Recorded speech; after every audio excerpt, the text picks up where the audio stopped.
just over 2 million, no, excuse me, about 7 million South African rand.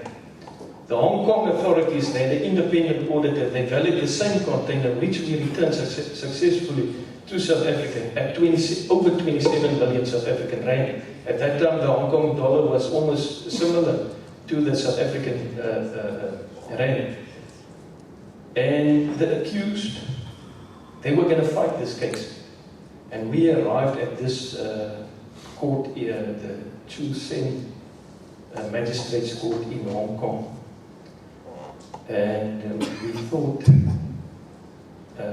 you know, you always hear of an official committed suicide flying out of a building in Hong Kong.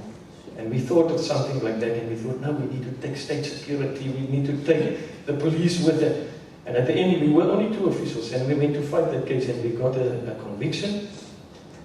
And yes, I think it was 2 weeks later, that same group that you're seeing there of the Ports and Maritime Command, they had a massive success of ivory and rhino horn imported illegally into Hong Kong.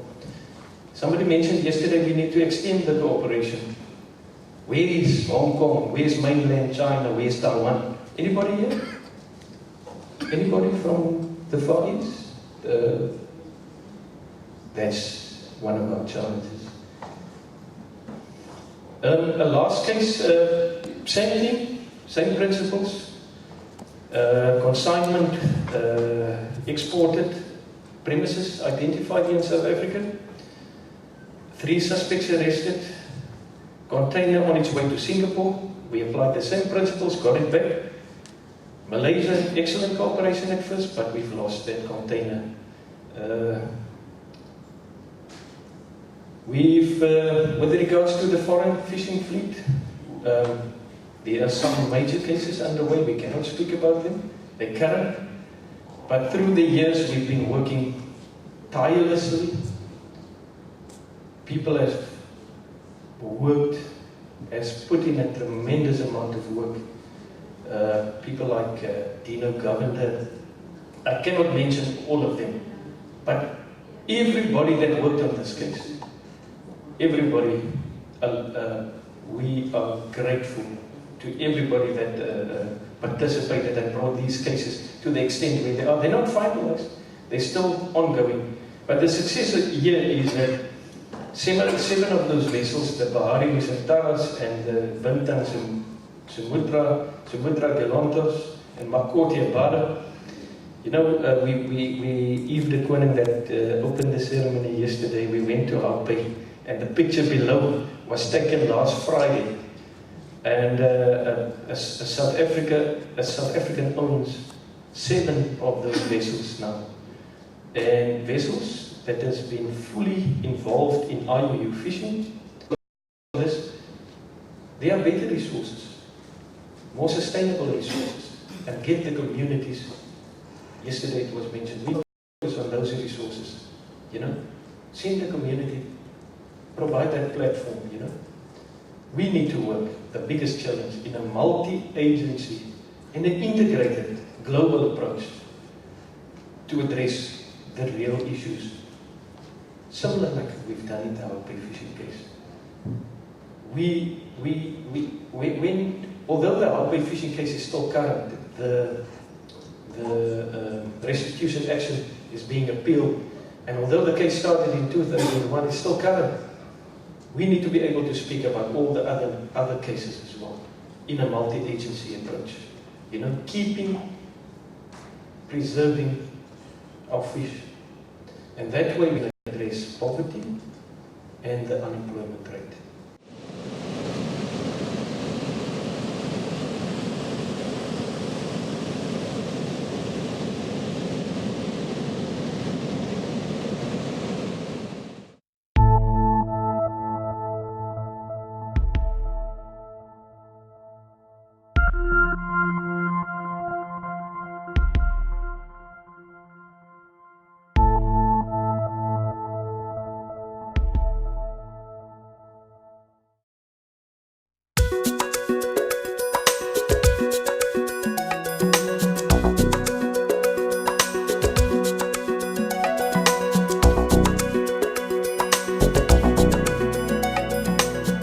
been studying this quite in depth for some time. And when Jeffrey Smith brought his book out, and I sat down and read that book, I said, whoa, this is the book we've been waiting for. This is the book that everybody in America needs to read. So I'm so pleased that you're here. I'll let Jeffrey fill you in a little bit his background and how he came into this issue. And so I bring you Jeffrey Smith.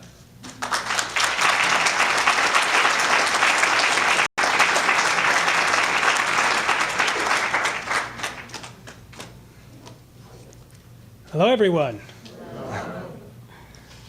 This is an amazing crowd. It's fantastic to see you all here. How many people are concerned about eating genetically modified foods? All right, so I'm preaching to the choir tonight. I say I'm arming the choir.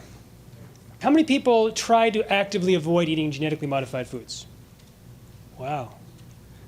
Now keep your hands up for just a second. Now, keep your hands up if you know which foods are genetically modified.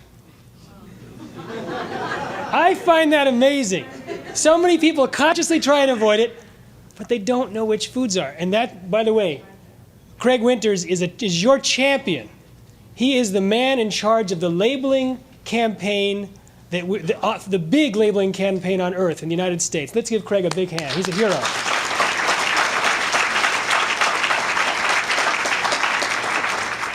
He is definitely a hero. And how many people were born and raised in Florida? I just wanted to find out. That many, huh? Both of you. So I'm going to talk about the dangers of genetically modified foods and the cover-up of those dangers. And people have all sorts of reactions to this information. Now, you can choose which emotion you want to respond to, but I would like to encourage you to take that emotion and convert it into energy units.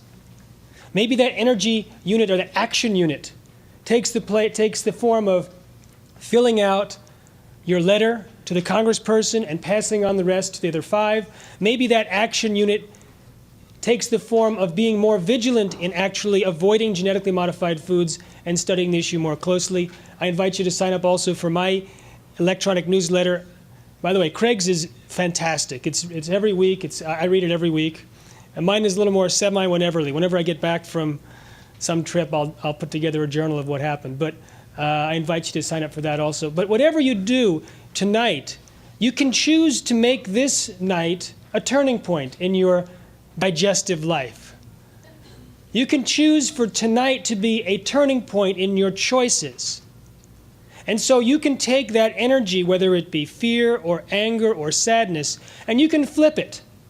And you can flip it to the energy of empowerment, the energy of I'm in charge of what I am eating, and I choose not to be a victim. I choose not to be told by the biotechnology companies or their Washington branch, the FDA, what I am supposed to eat. I can choose for myself. All right, let's begin and talk about a little history of, I'll tell you about a different history than Craig described. And this is the history of the genetically modified food and safety issues. I'll start in 1989.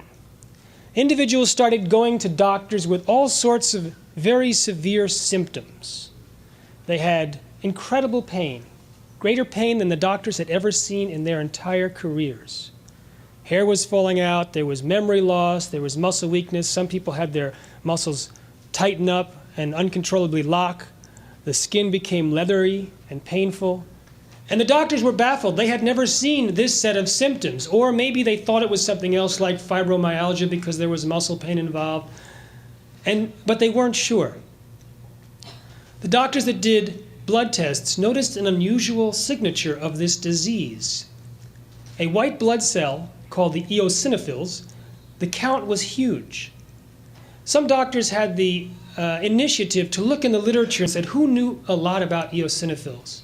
And a name kept coming up over and over again, Jerry Gleich. And Jerry Gleich was from the Mayo Clinic, and he was one of the national experts on eosinophils. So this one doctor who I interviewed from New Mexico, he called Phil Gleich, and Phil said, you know, you're not the first doctor that called me about this set of symptoms with elevated white blood cells. Call this other doctor in New Mexico and see if their patients have something that's similar in their histories. And sure enough, they had 3 different patients to deal with, and all 3 were taking the food supplement L-tryptophan. L-tryptophan, it's an essential amino acid. It's in turkey, it's in milk.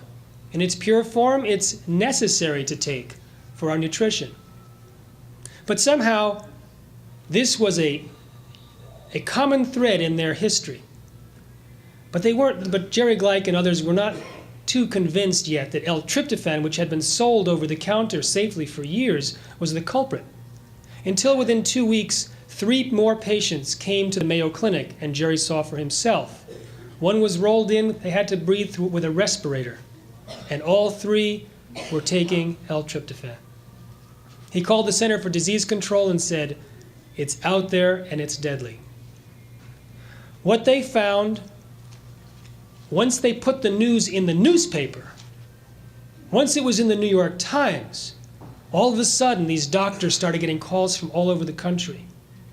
Hundreds, thousands of people in the United States had these symptoms, were taking L-tryptophan, but were not diagnosed. The doctors and the patients did not know there was a deadly epidemic throughout the United States. 5,000 to 10,000 people ultimately got this sickness.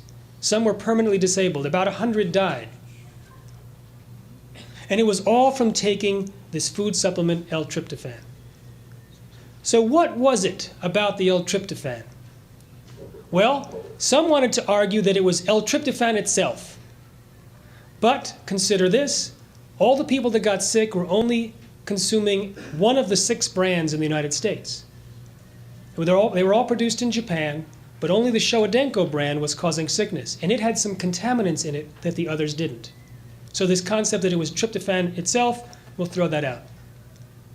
Then they found out that this company was genetically engineering the bacteria to produce the tryptophan more economically. And they had introduced a strain on December 24th, 1988. But 2 weeks later, they changed the filter method on their manufacturing process, reduced the amount of carbon, which could have allowed more contaminants to get through. This was the key for the biotechnology industry to jump on its excuse and say, aha, it wasn't genetic engineering, it was the change in the filter. And that's what got them off the hook. This sleight of hand saying, no, it wasn't. They didn't talk about how those contaminants could be in there. Originally just said there was a change in the filtration process. In my book, I bring out some research that was compiled from an 8-year investigation from a friend of mine. It couldn't have been, this was actually from the FDA representative to my friend Bill. The FDA representative said, it has to be something other than the genetic engineering of the strain, because we know of at least of a dozen cases that occurred before the epidemic, which surfaced in May of '89. So this raises the question. And the person from the FDA said, so it was before the genetic engineering of the strain, which was introduced in December of '88. My friend found out from a confidential document from lawyers involved with the lawsuit, which was eventually settled for $2 billion, that this bacterial strain that was introduced on December 24th, 1988 was called strain 5. Strain 4, strain 3, and strain 2, since 1984, were genetically engineered. Moreover, it wasn't just a dozen individuals that got the disease before the outburst of the epidemic, it was hundreds. Hundreds got this disease between 1984 and the outbreak of this epidemic. So what does that do to the change in filter story? You can throw that out. Because for 4 years, people were getting sick before the filter was changed. But only from the genetically modified bacteria produced by Showa. So it's almost certainly the genetic engineering of the strain which caused the problem. Now, my friend who discovered the fact that earlier strains were genetically modified was shocked that the FDA didn't know this information. They're the ones that told him in 1994 it must be something else besides the genetic engineering, because these incidences occurred before the engineering of the strain. But he was looking at that same document, this confidential document that a lawyer entrusted with him that described all of the stages of modification, and his eyes rose to the top of the page, and there was a fax imprint. Food and Drug Administration, 1990. They knew. They knew and kept silent about the fact that the earlier cases of this disease were from genetically modified bacteria from the same company. In fact, if you read the actual testimony before Congress by the FDA's representative describing supposedly the cause and ramifications of this epidemic, they never told Congress it was genetically modified. They never mentioned the word. They instead blamed the epidemic on health fraud schemes and got all L-tryptophan removed from the market. It's now only available by prescription. Now, it took a series of coincidences and good luck to track the fact that this epidemic came from L-tryptophan. Remember, there was that signature. The eosinophil count was very high. A rare set of very serious symptoms. Symptoms which came on soon after these individuals were taking the pill L-tryptophan. So there were three characteristics: acute, rare, and fast onset. Imagine if only one of these were not there. Let's say it took 10 years to develop the sickness. The L-tryptophan would still be on the market, right? Let's say it was mild symptoms, like frequent colds or memory loss.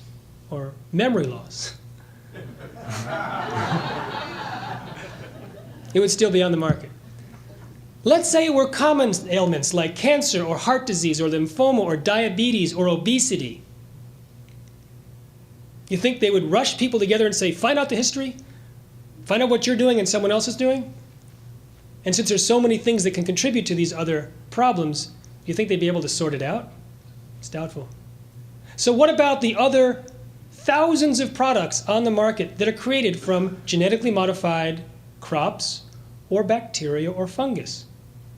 Might they be creating a problem that we don't know about and are not looking for? We know that food-related illnesses in the United States doubled between 1994 and 2001, at a time when a lot of new genetically engineered products were being introduced. I read last week that someone was very concerned in Russia about genetically modified foods because in the last 3 years, allergies skyrocketed in the United States. An interesting coincidence, when genetically modified soybeans were first introduced into the United Kingdom, soy allergies in that country skyrocketed by 50%. Now, we know that the genetically modified soy, according to Monsanto's own research, has an increase in an allergen called trypsin inhibitor. So it has an increased allergen. But no one has done the tests to see if there are more allergic reactions to those taking genetically modified soy versus those taking conventional soy. So what's different between the genetically modified soy and the conventional soy? Why would it have increased trypsin inhibitor? It's only supposed to have one added trait. The added trait to 80% of the soybeans grown in the United States is called herbicide resistance. You see, Monsanto found a bacteria growing in a dump site behind their factory that was resisting death by their herbicide called Roundup. And they said, this is a great thing, let's put it in the food supply. So they found out what protein in the bacteria was causing this bacteria to survive. They found out which gene in the bacteria was creating that protein. They snipped it out.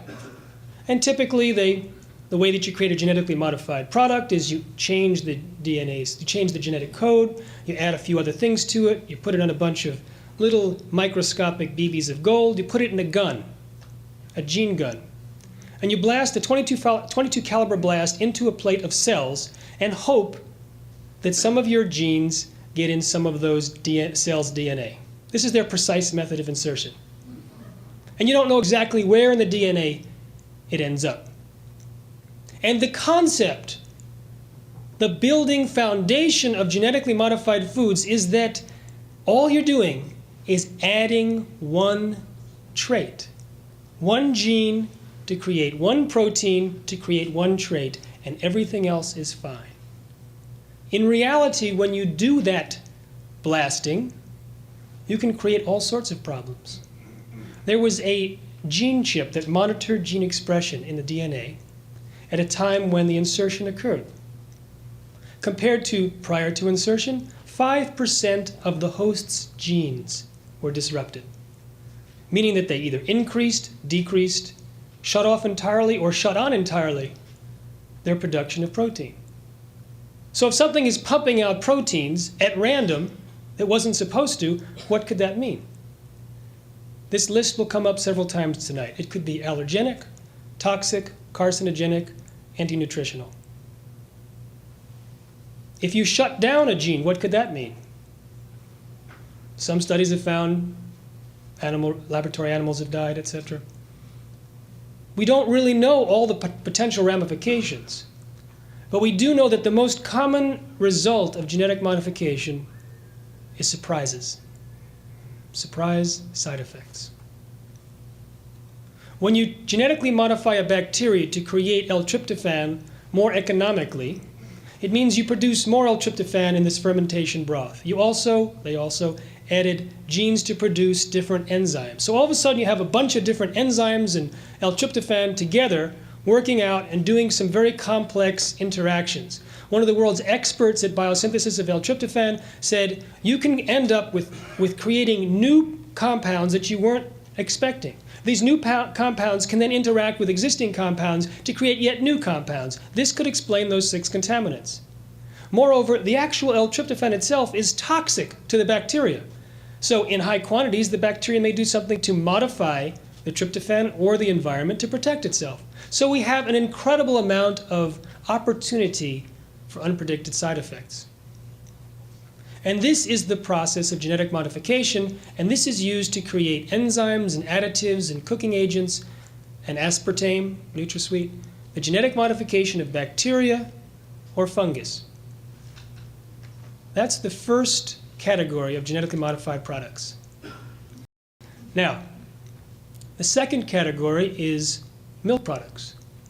Milk products from cows that have been injected with genetically engineered bovine growth hormone. It's interesting that in the process of approving genetically modified bovine growth hormone, a number of scientists spoke out at the FDA. And one talked about how the process was putting the public at risk, and he took a supervisory role in the evaluation of RBGH until he made that comment in public, and then he was stripped of responsibilities and sent to work at a trailer at an experimental farm on a different project. A division director who said that the industry had too much control over what the FDA was doing, he was forced out.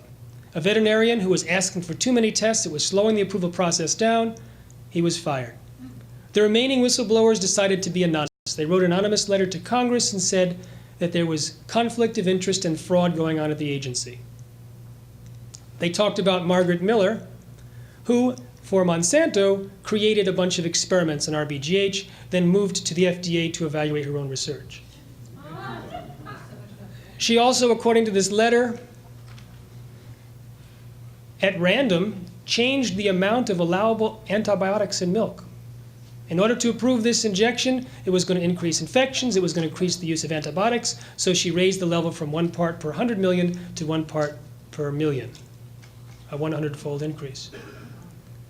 When the Congress people eventually did an investigation, they also looked into Michael Taylor.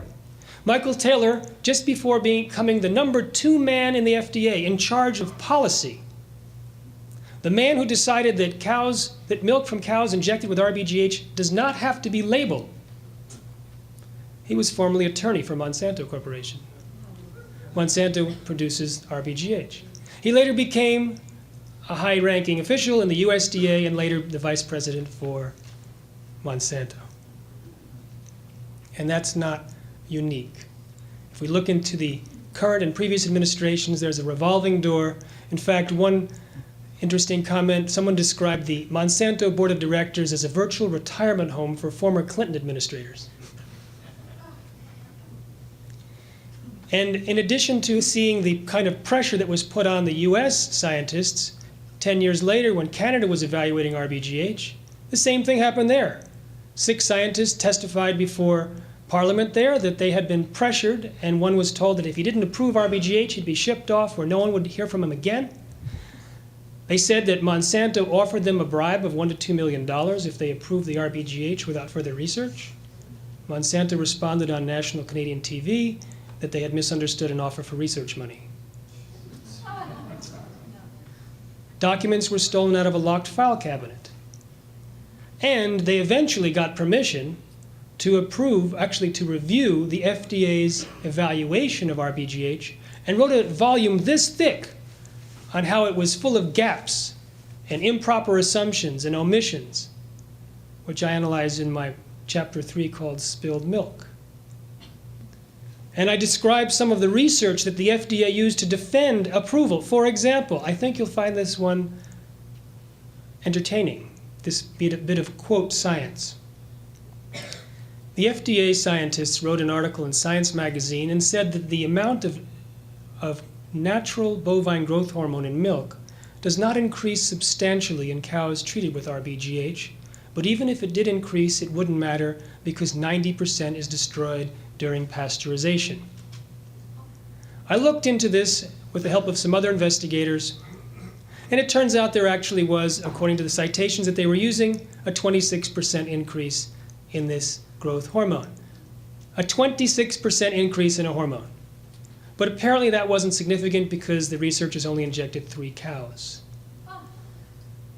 And I read in the study, they injected the cows with 10.6 milligrams per day, parentheses, the approximate dose. Now, by the time I read this, I'd been doing a lot of investigation, and when it said approximate dose, my red flags went up, and I called a friend of mine who I knew would give me the straight scoop because he had published in his dairy newsletter some stolen documents from the FDA years earlier. And he had showed that when Monsanto wanted to verify that injections did not interfere with fertility, the researchers apparently added cows to the study that were pregnant before injection. When cows got sick, they were removed from studies altogether. It also showed that immediately following injection, there was an increase in hormone levels in the blood of up to 1,000-fold. So I said to my friend Pete Harden, Pete, it says 10.6 milligrams per day, the average dose, the approximate dose. He immediately said, no one injects every day. It would be economically infeasible. Dairy farmers inject every 2 weeks. I said, how much do they inject? He said 500 milligrams, not 10.6. The researchers actually used a different company's RBGH, one that was never approved, slightly different formulation, but used a daily dose instead of that big biweekly dose. And we know from the stolen documents that on the biweekly dose, hormone levels skyrocket by as much as 1,000-fold. So perhaps they chose a daily dose to avoid that spike in hormone levels in the milk. But it doesn't matter, right? Because 90% is destroyed during pasteurization. Well, the same undergraduate did that research also. And they heated milk for 30 minutes at 162 degrees. Normally at that temperature, you heat milk for 15 seconds and call it pasteurized. So they heated milk 120 times longer. Imagine heating a turkey 120 times within the instructions. But they only destroyed 19%. They only destroyed 19%. They added powdered hormone. 146 times the natural occurring level of hormone, heated it 120 times longer, and were then able to destroy 90%. And that's what the FDA quoted. That was what the FDA used as a basis for safety. Now, we don't know if this particular hormone is bad for human beings. We may not even have receptors for it. But that's not the only thing that increases in milk. Antibiotics increase in milk, pus increases in milk. That's treated from RBGH, but also IGF-1, insulin-like growth factor 1. 2 very sophisticated journals published this information in 1998. Premenopausal women with high levels of IGF-1 are 7 times more likely to develop breast cancer. Outside of family history, it's the #1 risk factor. Men are 4 times more likely to develop prostate cancer. IGF-1 is also implicated in colon and lung cancer.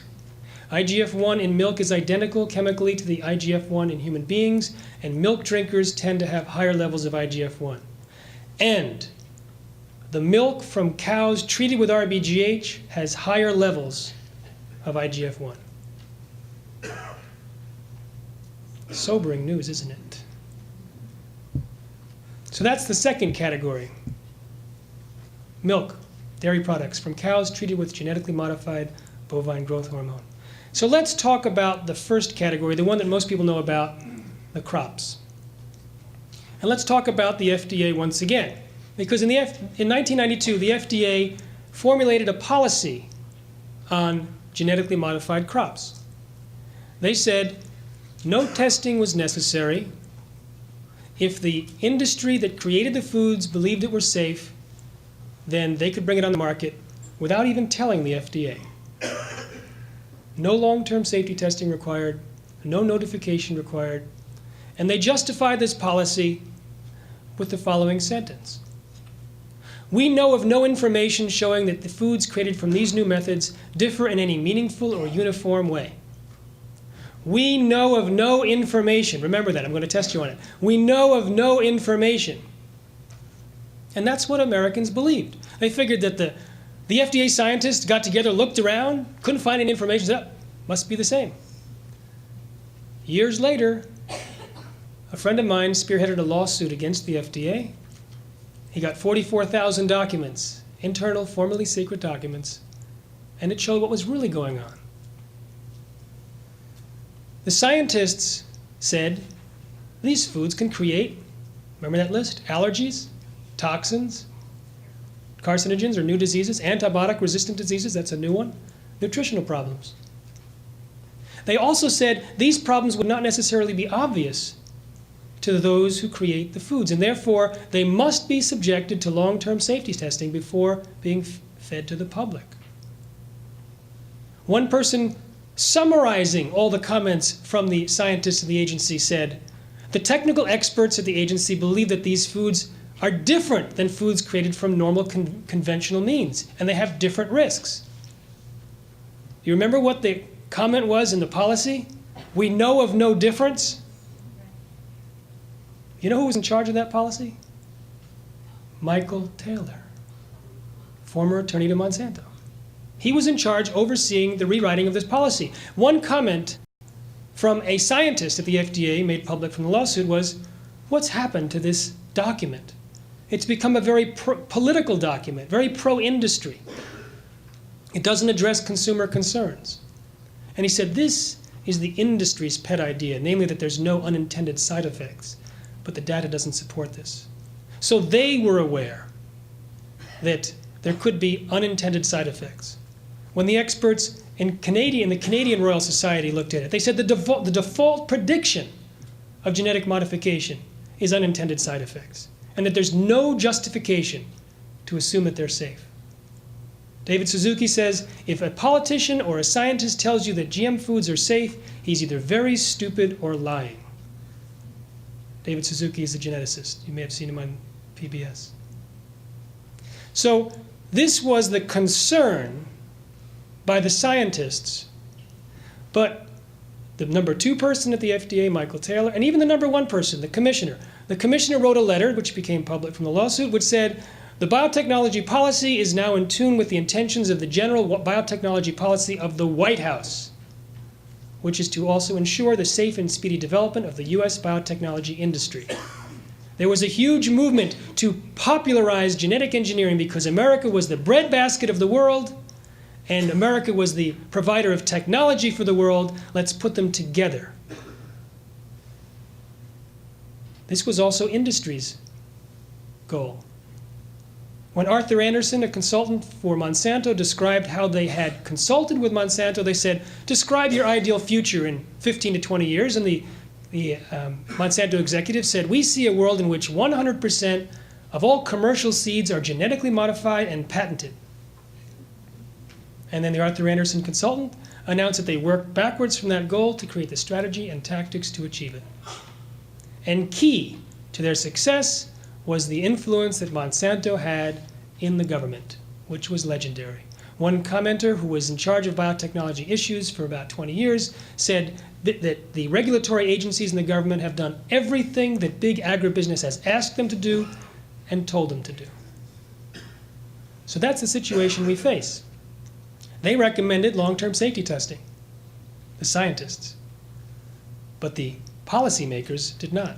In fact, when that document was sent up to higher levels of political influence, someone from the Office of Management and Budget said, we should put a sentence in here which says the foods created from these new methods are safer because it's a more precise method of creating foods.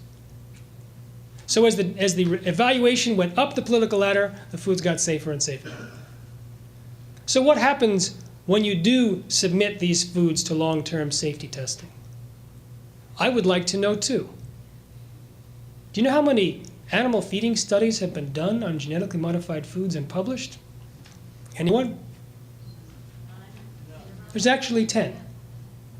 2 were done independently, 8 were done by industry, but several of those 8 were commercial feeding studies. They weren't really safety studies. Now I'll tell you about industry-sponsored versus independently sponsored studies. Aspartame, NutraSweet, it's created through genetic modification.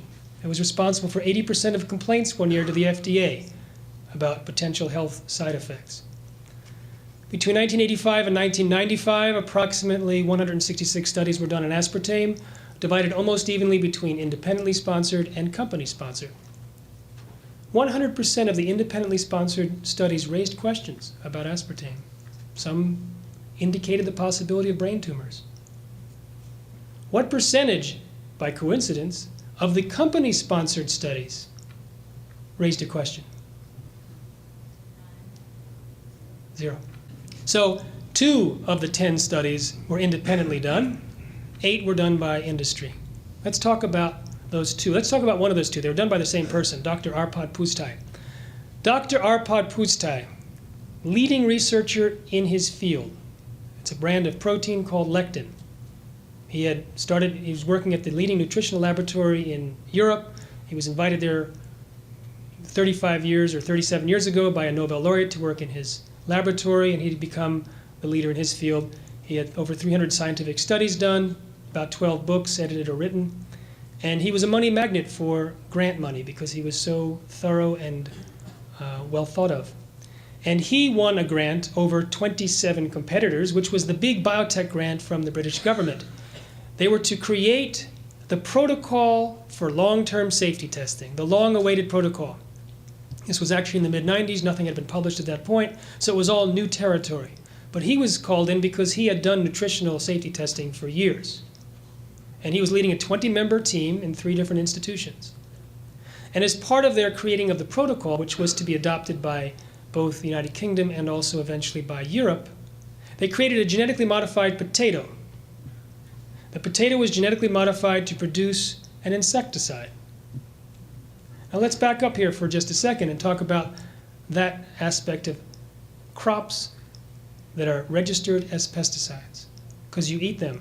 There are certain corn that we eat that's genetically modified to produce an insecticide called Bt.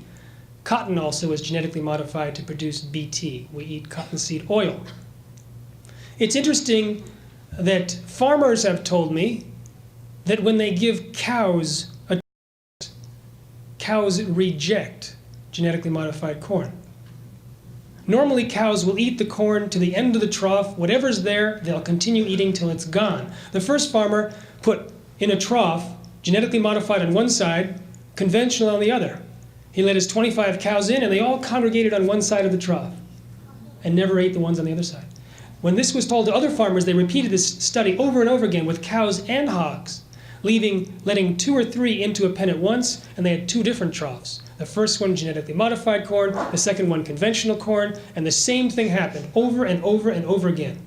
They'd go up to the first trough, they'd smell it, maybe they'd taste it, they'd go to the next trough, they'd finish it off. They'd go back to this one, they'd smell it, and then they'd walk away. Geese avoided eating genetically modified Roundup Ready soybeans from a field. They only ate the conventional on the side of the field. Rats were fed a tomato, and they didn't eat it. I think this is a great selling point. Are rats eating your tomatoes? Well, you can have this tomato which survives longer on your shelf, and rats reject it. Well, they force-fed the rats. This was a study that was actually reviewed by the FDA, and they developed stomach lesions 7 of 40 died within 2 weeks. They were replaced in the study. The tomatoes were approved. Anyway, let's get back to Arpad Pusztai's potatoes. He was genetically engineering a potato to produce an insecticide. The insecticide was a lectin. That was what he was an expert in. And this lectin he knew most about. He had studied it for 6.5 years and was sure that it was harmless to humans and rats. So he was surprised to discover that the rats that were fed the genetically modified potato developed problems. But the rats that were fed the potato spiked with this lectin insecticide did not develop the problems, nor did the rats who were just eating the potatoes. It was only those that were genetically modified to produce the lectin. So this is significant information. He had taken a gene from the snowdrop plant and put it into the potato to produce this protein, which was an insecticide.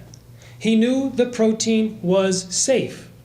So why did his rats develop potentially precancerous cell growth in the intestines and stomach, smaller brains, livers, and testicles, partial atrophy of the liver, damaged immune system?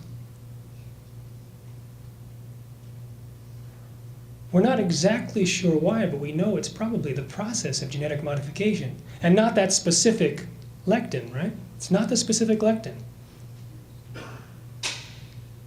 I spend a lot of time in the first chapter of my book describing the events around Dr. Arpad Pusztai, and I'll leave the good stuff for the read. But I'll tell you in short, he went public with his information, was fired from his job after 35 years, silenced with threats of a lawsuit, eventually invited to speak before Parliament, got his data back and the gag order was lifted, and his study was published in The Lancet and remains the most in-depth animal feeding study ever done on genetically modified foods. I interviewed Dr. Arpad Pusztai extensively, and I asked the question, what was the most shocking moment? What was the highest drama? Why was I asking that question? Because I was writing a book. You'll see in the book that I write for drama and weave the science into it. No one's going to buy a textbook, and I wanted to appeal to a large number of people, so I had to write, as Lori said earlier, the X-Files stories.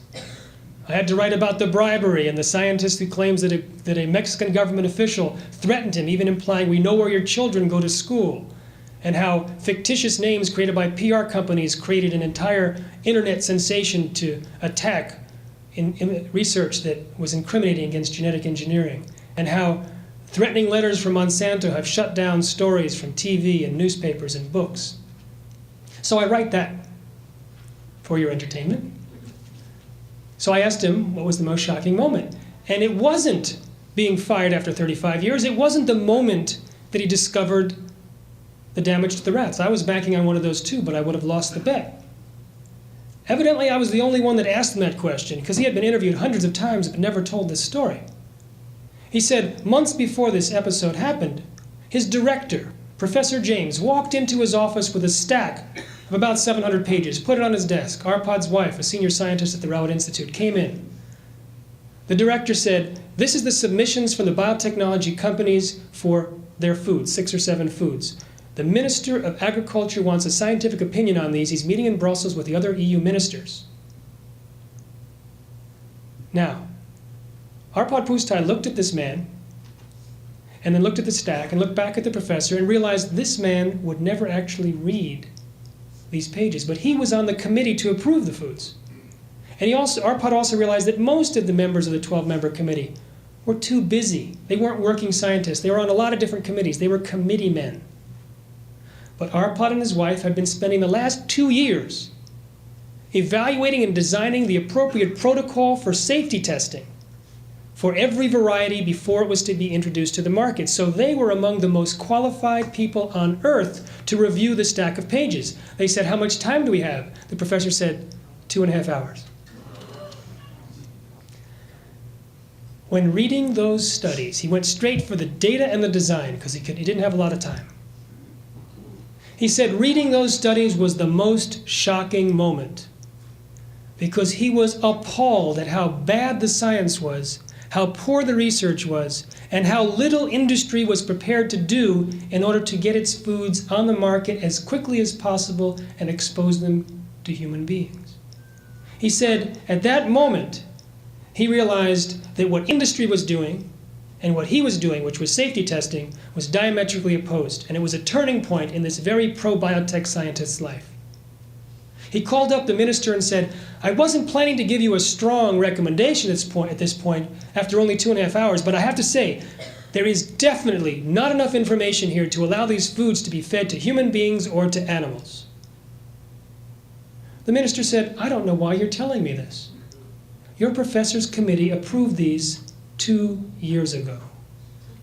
They were already on the market. Now, here is the catch. 1, the potatoes would have made it to the market. Arpad Pusztai's potatoes that hurt those rats would have made it to the market had they been submitted to that superficial research. They never tested for the things he tested for. Here's the second one. The soy and the corn and the tomatoes that were approved were never tested for that, which means they could be creating the same thing in rats, if they're willing to eat it, and in human beings. So that's the sobering point about long-term safety testing. There's only been one real, and it was only preliminary. I mean, when he found out the results, he contacted the very pro-biotech British government and said, we need to have more money to investigate the cause. But they didn't give him any more money. In fact, when they fired him, they dismantled the team, stopped doing the work, and there is no independent long-term safety testing program. But we still have those same evaluation from the FDA scientists. Allergies, toxins, new diseases, antibiotic-resistant diseases. Here's an interesting one, antibiotic-resistant diseases. When you take a gene from one species and you blast it into a pile of cells, you have no idea which cell gets your gene into the DNA. You can't put it under a microscope. It's too small. So what they do is they attach to this gene what's something called an antibiotic-resistant marker gene, ARM, an ARM gene. And they blast that in, and then once the cells get this 22 caliber blast, they douse it with antibiotics. If the cell, the ARM gene, gets into the DNA, it renders it invincible to antibiotics. So those cells that survive got the genes into their DNA. And that's why you put this antibiotic-resistant marker gene, and that's the only time it's used. When the Flavor Savor tomato was first being approved by the FDA, it was the first crop back in the early 90s, they asked the Division of Anti-Infective Drugs what they thought about introducing an ARM gene. The director wrote a comment, a memo entitled, "The Tomato That Will Eat Akron." In all capital letters, he said it would be a serious health hazard. Why? Because that antibiotic-resistant marker gene just might jump off of the food that we eat onto the bacteria in our stomachs and intestines. Bacteria is very promiscuous. They could pass that gene on to pathogenic bacteria, and all of a sudden we have pathogenic bacteria accidentally genetically engineered to resist death by antibiotics. The response by the biotechnology industry to this threat, which, by the way, was one of the reasons why the British Medical Association called for a ban on genetically modified foods, the biotechnology industry said, not to worry, DNA is destroyed during digestion. This was one of a very long list of assumptions that have been proven wrong. And it's a very interesting study how they proved it wrong in human beings. They took 7 volunteers. This was a British government study. This is the only human feeding study ever done, except the big one that we're all part of. Which, by the way, the same British government's agency wanted to monitor. They contacted the Safeway and other executives from the big retail chains in England and said, you have a loyalty card program, and so you have the records of 30 million consumers. We've got the medical records. We want to see if those eating genetically modified foods have higher levels of cancer, childhood allergies, and birth defects. Since they had previously announced that they were that GMOs were safe, when this information was leaked to the public, the embarrassed government decided not to do the follow-up. So we actually don't have any monitoring of that sort. But they did do this study where they took 7 human volunteers, and these volunteers had colostomy bags. They had their lower intestines removed, not for the study. And they fed these volunteers soy burgers and a soy milkshake. The soy is genetically modified. Remember, it's herbicide resistant. It doesn't die when herbicide is applied. So the first thing they did is they looked in the colostomy bag and found that they were totally surprised at how much intact DNA made it through past the small intestine. Then they took the bacteria out of the colostomy bag and they put it in different dishes and they added herbicide. And lo and behold, for 3 of the 7 volunteers, their bacteria survived. It's also possible that another genetic construct that they put in with the gene before they do the blasting, that also jumps. Now this construct is called a promoter. Let me explain why they use promoters. If you take a gene out of bacteria and you blast it into a soybean, that gene will just sit there. Even if it gets into the DNA, it will do nothing. Because, as you all know, there's a little man behind the DNA that controls all the genes. And it pushes some up and pushes some down, but has no idea what to do with this new gene. So, they take a piece of a virus, which is known to overpower this guy's control, and it turns on the gene 24/7 high volume.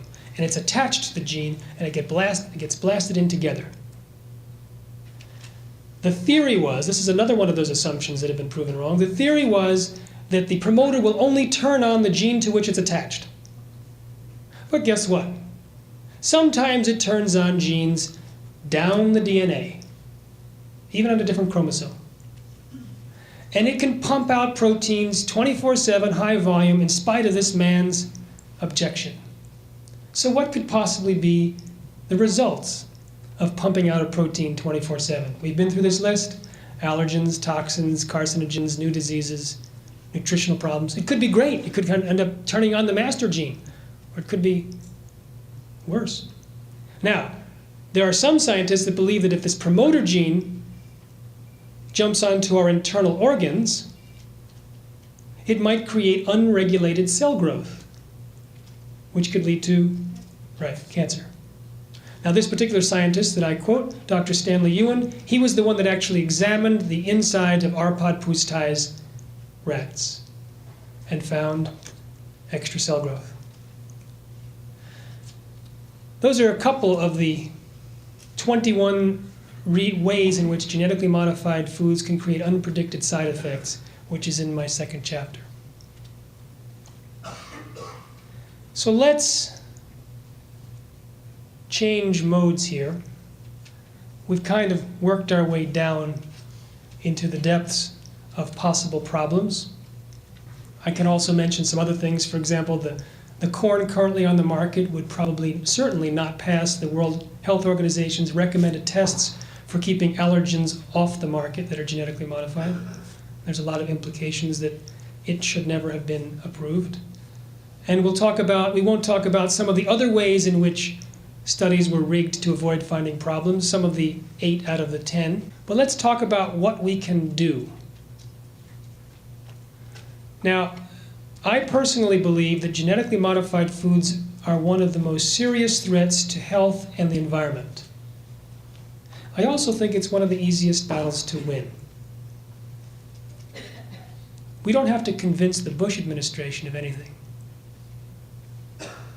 They pretty much have bought the biotech line, as did the administration before them. Dan Glickman, former Secretary of Agriculture for the Clinton administration, a big pro-GMO guy, a big cheerleader, went around Europe trying to sell American GMOs to Europe. He said before stepping down in an interview, "What I saw generically on the pro-biotech side was that the technology was good and that it was almost immoral to say that it wasn't good, because it was going to solve the problems of the human race and feed the hungry and clothe the naked.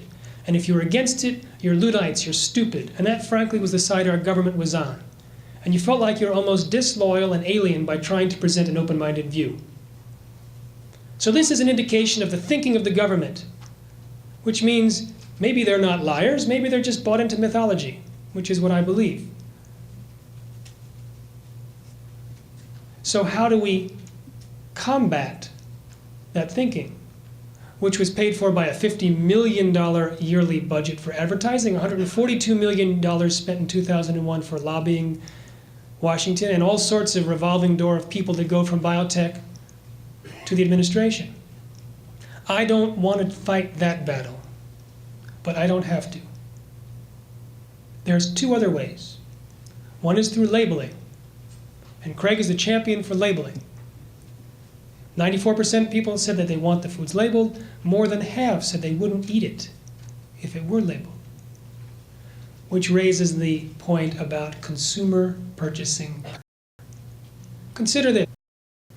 Unilever, Britain's largest food manufacturer, in April of 1999, declared and committed to remove genetically modified foods from all of its ingredients. Within 1 week, there was an avalanche. Every single major food manufacturer said the same thing. McDonald's, Burger King, Safeway, Nestle's, for their European brands. And you know who won that battle? The top of the food chain, consumers. And you know why the consumers in Europe are concerned? If you listen to the biotechnology industry, they'll tell you it was an illegal trade barrier, or cultural, or anti-Americanism, or something other than food safety concerns. I heard them say this at various biotech industry conferences, at the same time that I had been reading for 5 years the British press. And you know what they reported on?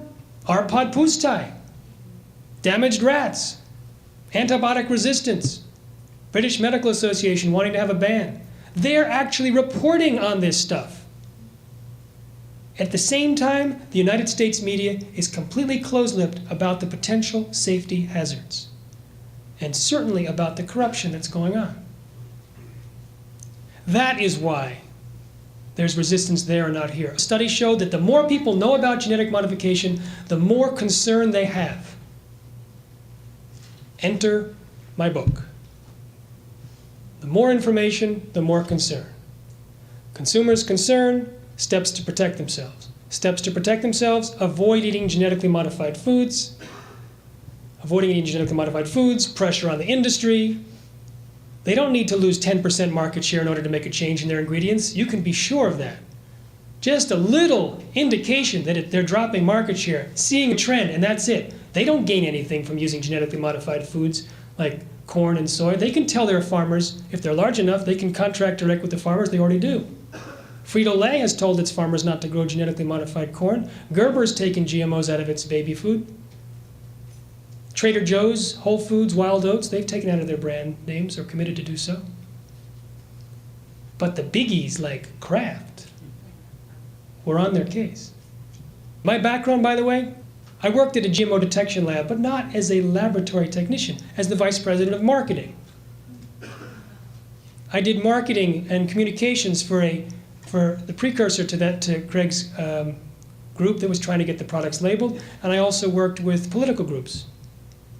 So that's why I wrote a book, because I knew I couldn't rely on the public relations angle, because I'd seen colleagues of mine not get any press on some very inflammatory information, like the guy that discovered all the conflicts of interest and lying at the FDA with all the secret documents. He couldn't get anyone to cover it. But a book can be handed from person to person. And I had a lot of confidence because I knew what Silent Spring had done to DDT when it became popular. And it was popular among people, and it was popular among decision makers. And also The Jungle. The book The Jungle was handed to Teddy Roosevelt just before he got on the train. By the end of the train ride, he was determined and did create meat inspection for the United States. So in addition to getting the book popular, I have a second proposal, or a second plan, and that is to hand the book to as many world leaders as possible, just before they get on trains. So I went to the World Trade Organization, I went to the FTAA recently, I went to Brussels, I went to Brazil, and I'm handing out books. And in fact, the organization that Craig initially founded, Citizens for Health, they receive tax-deductible donations on my behalf. They buy books, and I hand them out.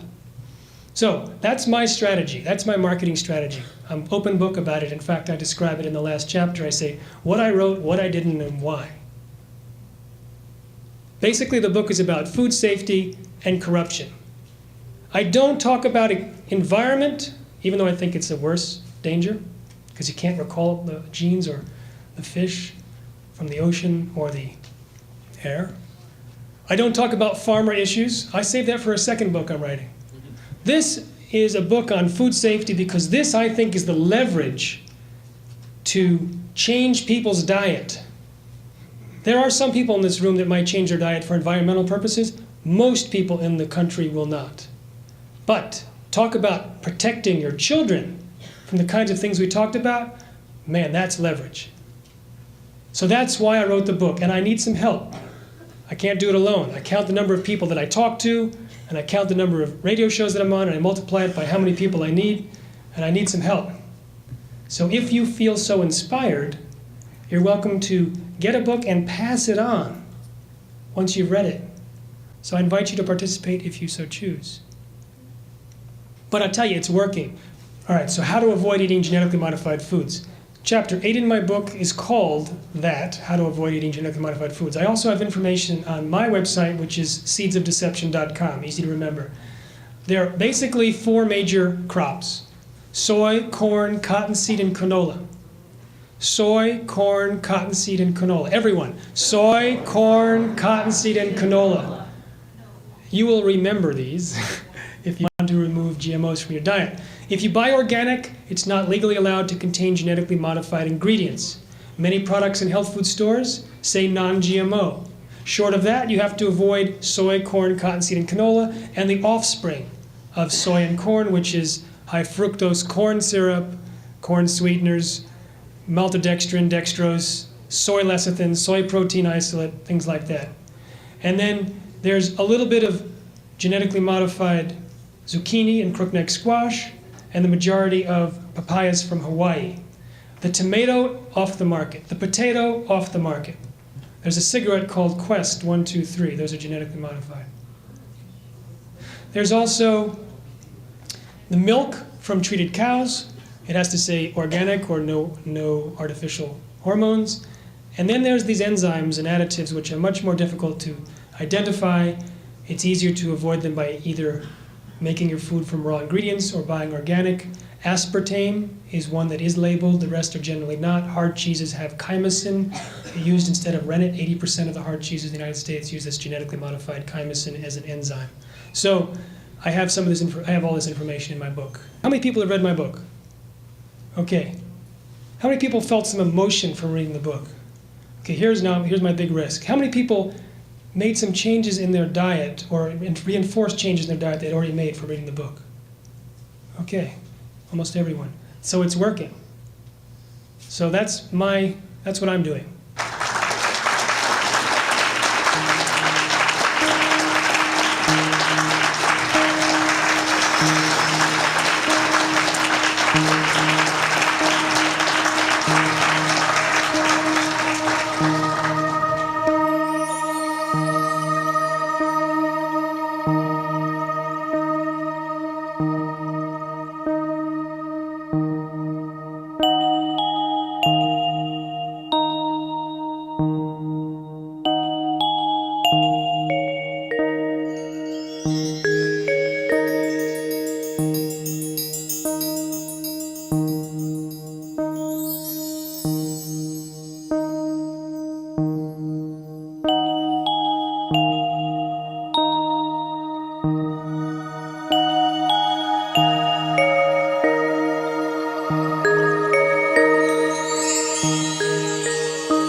I'm the Professor of Ocean Physics in University of Cambridge, based at the Department of Applied Maths and Theoretical Physics, DAMT, which is the same department that has Stephen Hawking in it.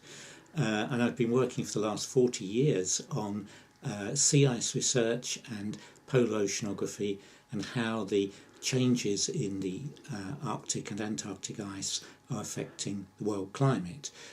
I've run a research group where we work up in the Arctic on using various means, including submarines, aircraft, and walking around on the ice drilling holes. So I've got a lot of experience of the Arctic, really going back to 1970 when I first went through the Northwest Passage.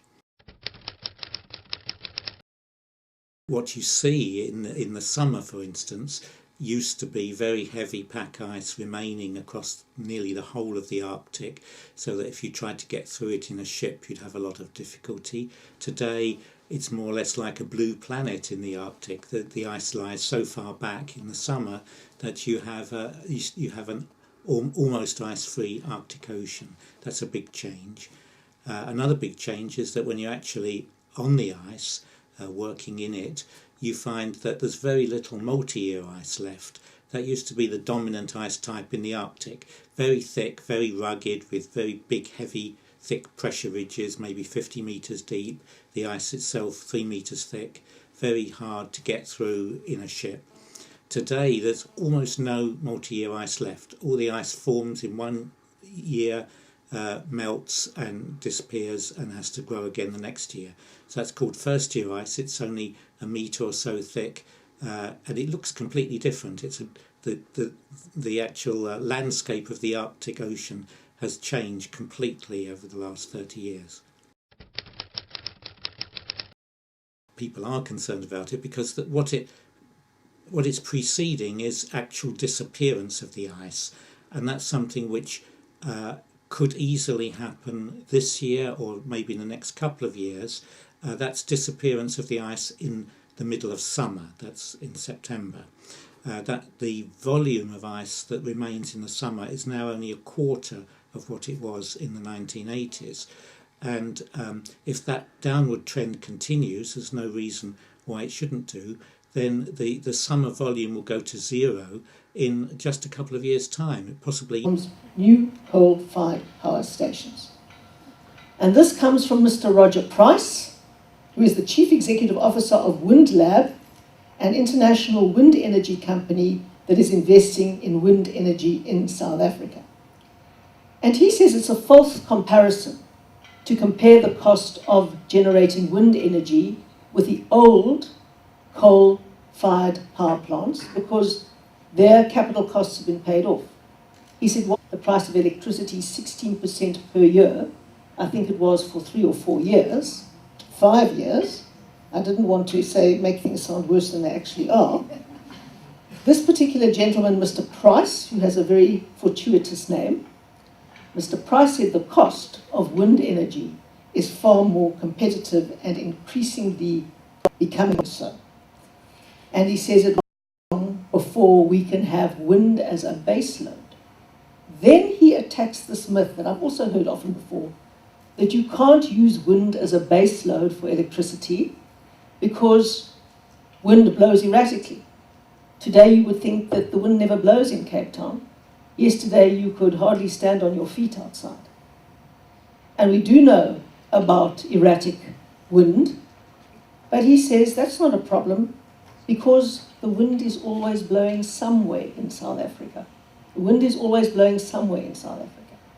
And he says when you look at a wind map and you see the strategic locations of all the places that wind is blowing, you will see that there is never a time when wind isn't blowing somewhere.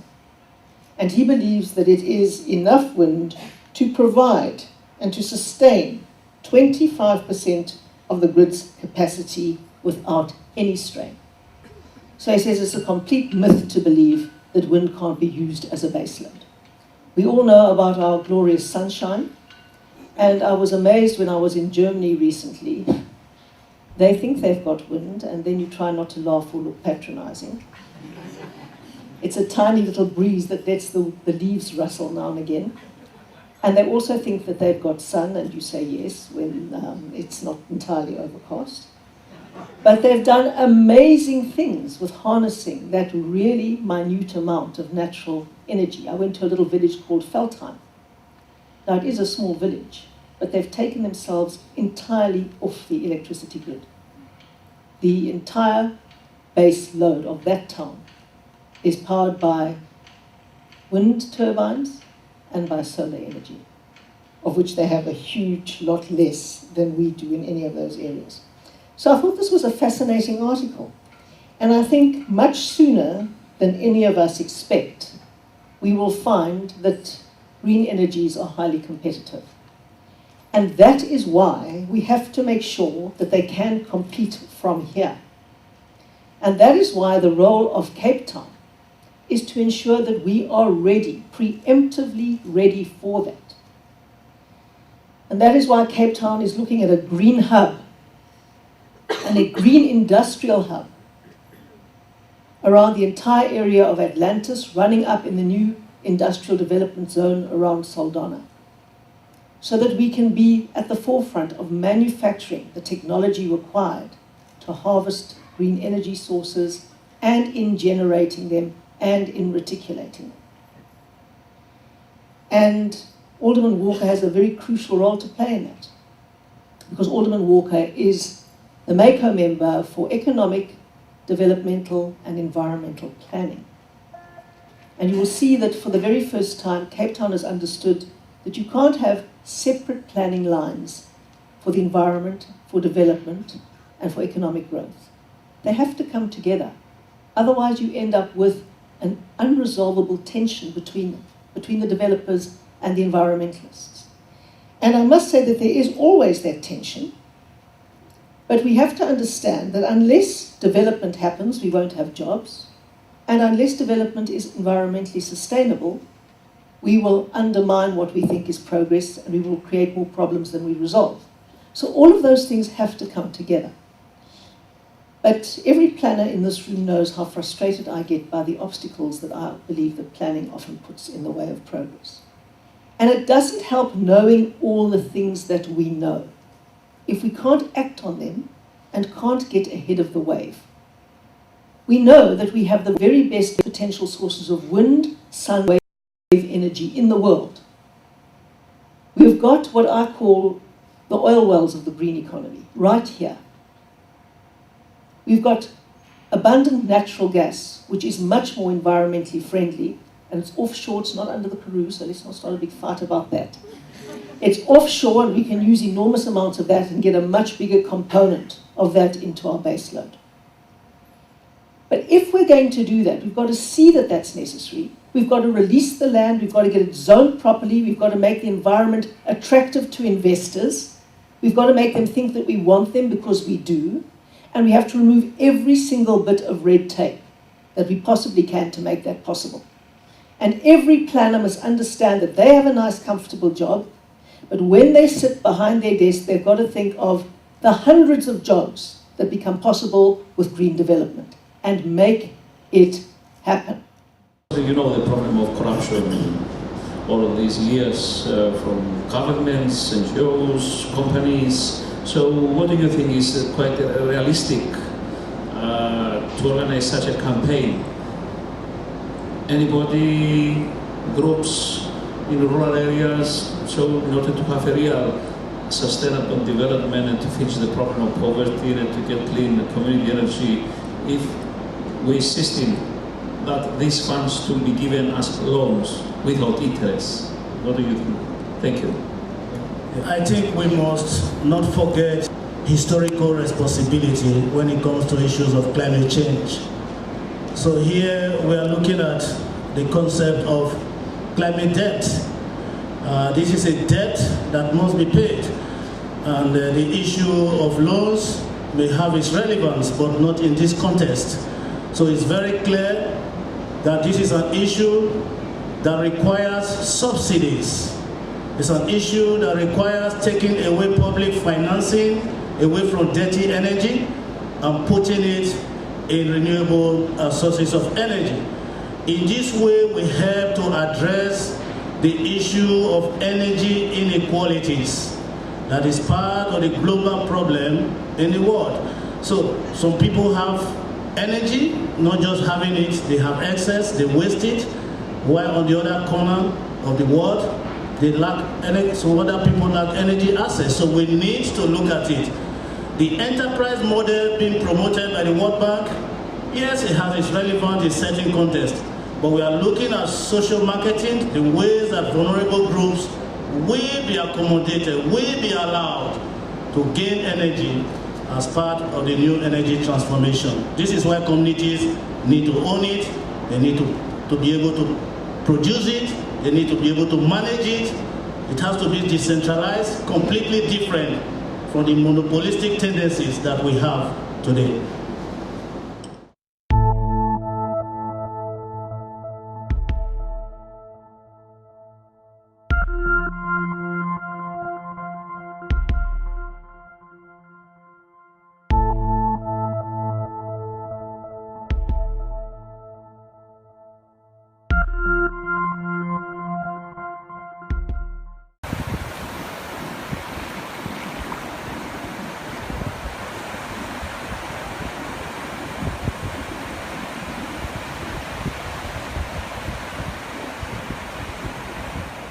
Climate change is happening now. It's the weird weather that you've been exhibited all over the northern hemisphere, and it's about to get far worse. The abrupt climate change the world has been observing recently is due to Arctic warming. The Arctic has been warming much faster than the rest of the planet. If the Arctic continues to warm, things will get worse and worse, and we'll end up with that situation described in the New York Times here, when the planet will become uninhabitable, I'm afraid. So that's happening now, and we've got to stop it.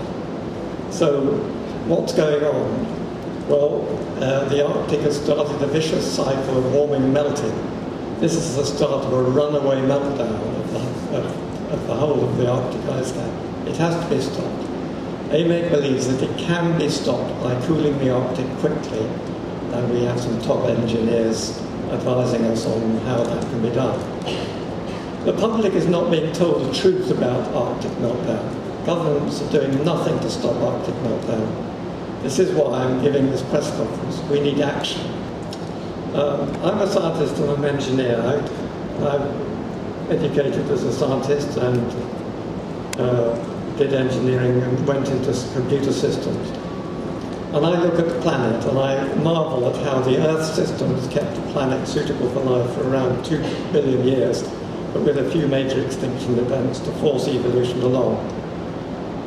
Then, for the past 2.5 million years, the Earth system has caused temperature, climate and sea levels to go up and down like a yo-yo during the ice ages. And that's forced the rapid evolution of Homo sapiens. Then for the last 8,000 years we've had amazing stability with constant temperature, sea level, weather, and apart from a few blips like the medieval cold period. So this stability has allowed the development of agriculture, civilization, industrialization and population of 7 billion and rising. This apparent stability is entirely a fluke. It is by amazing good luck that we are here today looking back on the past. That the sea ice is disappearing in a vicious spiral of warming and melting, which a lot of experts will hesitant about admitting. But Peter Wadhams and I are convinced about it. We've done the engineering calculations to show that this is actually what's happening. As the sea ice retreats, open water is exposed. Sunshine penetrates through fresh water on the surface into the heavy saline water below. The heat is stored through the Arctic winter with the ice above like a night storage heater. Then the next year, this heat melts the ice a bit faster. And this explains why we have a vicious spiral of warming and melting. Peter Wadhams agrees. He's made careful measurements of sea ice thickness in a number of submarine journeys spanning several decades. He observed a remarkable decline in sea ice thickness, and it seemed to be an accelerating decline. At the recent Royal Society event, he presented an analysis of all the measurements showing an exponential decline. This is the reality. Don't believe the models. This is the reality. You can see it from this graph. Even a child can understand that that is plunging, that curve of the observation. And this is not from this year, but it's showing that next year might be September when it gets to zero. And what does that mean when it gets to zero? It means there's no sea ice cover over the Arctic Ocean. And we call that a blue ocean event. That's quite a nice image, isn't it? You look out over the ocean and it's all open water. Now this blue event is coming fast. It could even be next year. Let's hope it isn't. There's already an escalation in lots of things as a result of the warming that's going on. And that's an escalation, it's an acceleration, exponential effect. There's rapid emission of methane, which you could see on the right there. There's a substantial loss in Greenland with exponential rise in sea level, which you can see on the left. And there's a disruption of jet stream behaviour with abrupt climate change. This is the weird weather, and it's leading to crop failures. It's leading to rising food prices. That's a graph showing the rising food prices, and it's showing conflict. And the conflict are all those unrest in Egypt and Syria and Uganda, Mozambique. There's a whole list of them on there, and it's very significant. Nobody's promoting effective action to prevent the Arctic tipping into a new ice-free state. Nobody's slamming on the reverse gear or whatever to avoid disaster. We are busy arranging the chairs on the deck. So we dread this. We all, in our group, we all dread this blue ocean event, and it could be as early as September 2015. So Peter Wadhams and I believe that soon after this event there will be big changes in the atmospheric circulation and ocean currents, locking the Arctic into a sea ice-free state. So it will stay sea ice, freest sea ice. And then all hell will let loose. We're seeing the Earth system doing what it has done in the past, when it produced great meltwater pulses. Rapid warming in the Arctic melted the ice sheets. The sea level rose at 5 centimetres per year. That is about 1 metre in 20 years. Can you imagine the effect for all those islands, low-lying countries, and conurbations by the sea? It is catastrophic. Then there is complete chaos in the weather. Now this is the standard thing. We've got 3 bands of weather systems in the northern hemisphere. We've got the trade winds, which are easterlies, and then above that you've got westerlies, and then at the North Pole you've got easterlies again. Now if you start warming the North Pole enough, you get rid of that whole circulation in the North Pole. The westerlies stretch right up to the North Pole. That's a complete change of climate. And as you've already heard from Peter Wadhams, there is a time bomb sitting there. And one of the only ways to kind of reduce the chance of that going off is to cool the Arctic. We can send men to the moon, and we can put a lander on a comet the other day. We can observe what's happening to our planet from space, and we get a good perspective and think of it from outside. Now it is up to us humans to use our intelligence and technology to restore the old norm of constant climate and sea level to our planet. We can do it, of course we can do it, but only if we act quickly and decisively. In the words of Winston Churchill, I'm sure you recognise him, owing to past neglect, in the face of plainest warnings, we have entered upon a period of danger. The era of procrastination is coming to its close. In its place, we are entering a period of consequences. We cannot avoid this period. We're in it now, and we are in it now.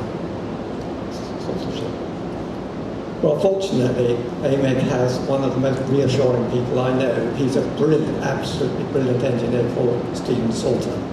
and he's invented a system for spraying salt into the atmosphere. And the droplets evaporate to produce microscopic salt crystals which are wafted into the sky through natural circulation of the air.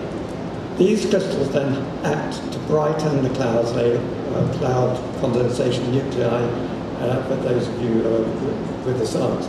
When you brighten the cloud, the surface underneath the cloud is darkened and cooled, so the Atlantic Ocean